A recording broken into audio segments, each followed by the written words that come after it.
example of this process happened to me when I was 38 years old. It was the summer of 1989. I was living in Minnesota, had moved out to study at Hazelden through a counselor training program.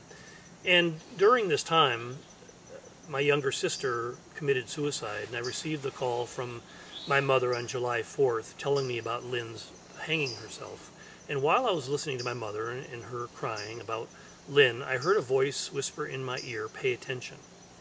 And what happened over the period of the next several days was a series of small miracles that would build up to a larger miracle that I'll share later in the story.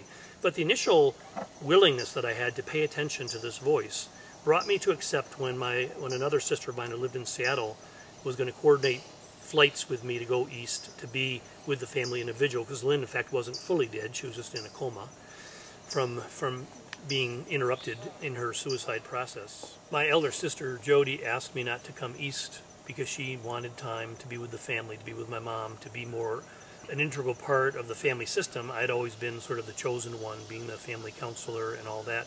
So she made this strange request for me to stay in Minnesota, not to come east to Connecticut, where the rest of the family would be convening with Lynn in her coma. I agreed. Again, just paying attention.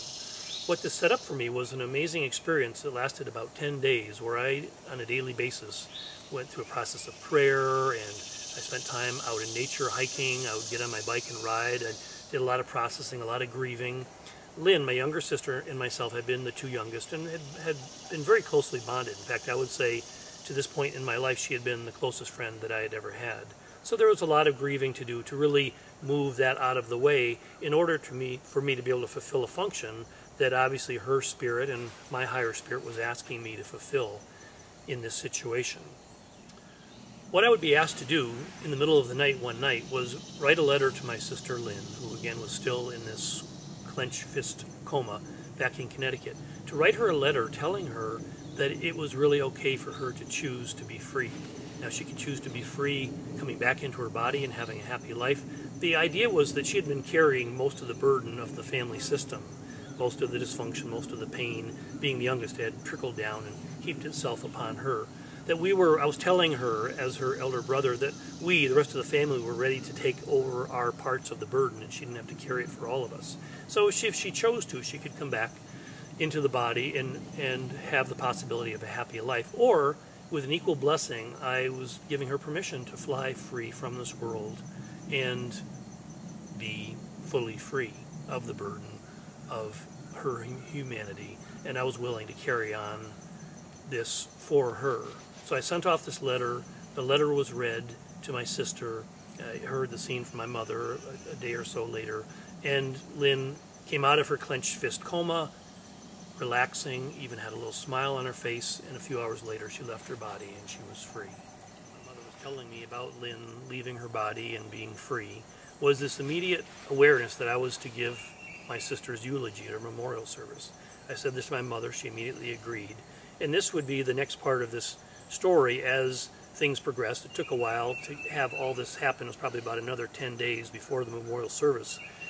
And I, of course, now was back east. I was with my other two sisters and my mother. We were doing the rehearsal the day before, and a very powerful miracle happened. My sister Jody, the same one that had asked me not to come east initially, she wanted to be, again, as much a part of the service as she could, so she orchestrated, picked out the pieces of music that we would use. We were listening to the musical pieces as part of the rehearsal, and there was a moment when the three of us siblings collapsed together into this beautiful hug, a tearful hug, holding each other and loving each other, really for the first time in our lives, with our mother looking on. I remember thinking, this precious moment never could have happened if it were not for Lynn committing suicide and allowing this day to evolve. So I thought that was very precious. Now, the memorial service itself, for me, was quite an experience because I had tried to do some preparations for the eulogy and making certain notes and such, and none of that was working at all. It all seemed very wooden. It just was not going to fly. So I realized that I had to get up there and give this 20-minute or so talk without any notes, without any plan at all what I was going to say. I really had to deepen my trust in spirit that it would be there guiding the way. I remember getting up to the podium when it was my time to give the eulogy, and I was shaking so violently that I couldn't even get a glass of water to my mouth. I was so nervous. But as I stood there and I looked out over the crowd, quite a large crowd for a small town, this was kind of a big event, someone in their 30s committing suicide, it occurred to me that my whole past, neighbors and teachers and friends from the past, from school, all of our relatives, everybody was there. My whole past was there. Lynn's whole past was there. It was an opportunity to basically have this past come to the surface so it could be reframed, as it were. So I remember getting up there and suddenly feeling this calm wash over me, and I started to speak.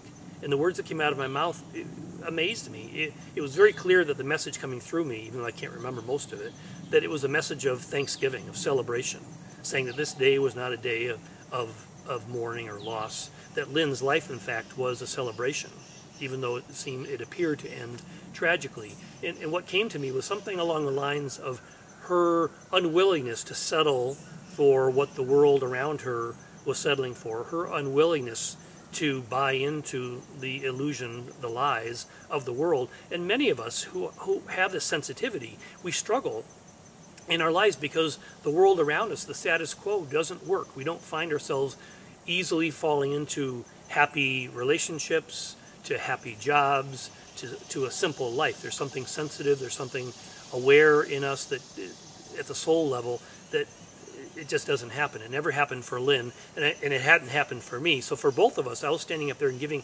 testimony to this and saying some amazingly profound things. I remember afterwards in the receiving line, people walking through just having this glassy look on their eyes. They'd been crying. Most everybody had been crying.